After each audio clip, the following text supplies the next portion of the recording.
colloque de Paris 8 sur les jeunes qui fréquentent les Halles. L'étude s'appelle d'ailleurs Jeunes métropolitains aux Halles. C'est une des premières qui met le doigt sur ce peuple-là, sur ce peuple de jeunes qui sont métropolitains. Ils en parleraient bien mieux que moi, mais qu'est-ce qu'ils disent ces jeunes-là? Ils ne se considèrent pas comme des jeunes de banlieue qui vont au centre, qui vont à la capitale. Ils se considèrent comme des jeunes qui vont dans un lieu qui leur permet de retrouver d'autres jeunes dans lequel ils font ce qu'ils ont à faire, c'est-à-dire du shopping, pas tous, parce qu'il faut avoir des moyens, mais ils se retrouvent entre jeunes extrêmement différents, ils draguent, etc. Et donc, ça, c'est une réalité. Il y a d'autres choses qui sont dites dedans sur l'étude. Mais cette réalité-là, aujourd'hui, elle n'est pas prise en compte. On ne sait pas répondre à cette question-là. C'est un des sujets, c'est un des projets dans le projet des Halles. Il y a le projet de Berger, la canopée, mais il y a aussi, on a mis en place un système avec Bruno Julliard, qui est adjoint chargé de la jeunesse à Paris, et moi-même, et puis piloté par Anne Hidalgo, pour répondre à cette question-là. Comment une ville, comment Paris peut répondre à des pratiques, des attentes, des façons de vivre de jeunes qui sont des jeunes métropolitains.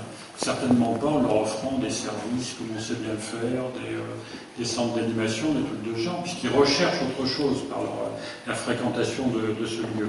Donc ça, si c'est vrai pour les jeunes qui fréquentent les Halles, c'est sans doute vrai pour énormément de gens. Il y a qu'à s'interroger d'ailleurs sur la façon dont donc une ville, et alors tout particulièrement Paris, comment une ville répond, une grande métropole répond aux attentes et aux besoins de ceux qui ne sont pas seulement les habitants, mais qui sont ceux qui la font vivre, les salariés qui viennent, les gens qui viennent faire leurs courses, les gens qui viennent à un spectacle ou un truc de genre.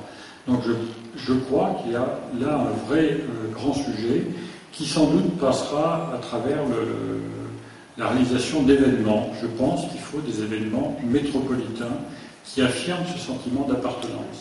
Ça pourrait être la nuit blanche métropolitaine, ça pourrait être, je ne sais pas quoi d'ailleurs, il y a plein d'autres idées qui peuvent venir. J'ai proposé à Bertrand Delanoë de faire un événement autour de la mode, mais dans toutes ses dimensions, qui permet à la fois d'unir à la fois l'excellence et puis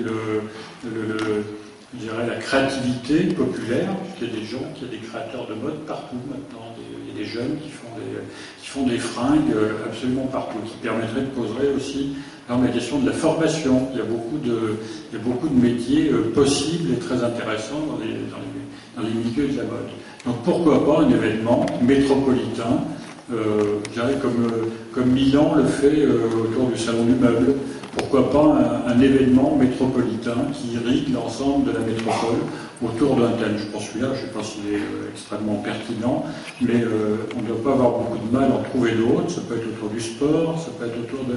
On peut en inventer, mais je crois qu'il faut inventer. Et puis puis je pense qu'il faut un lieu, il faut une pratique.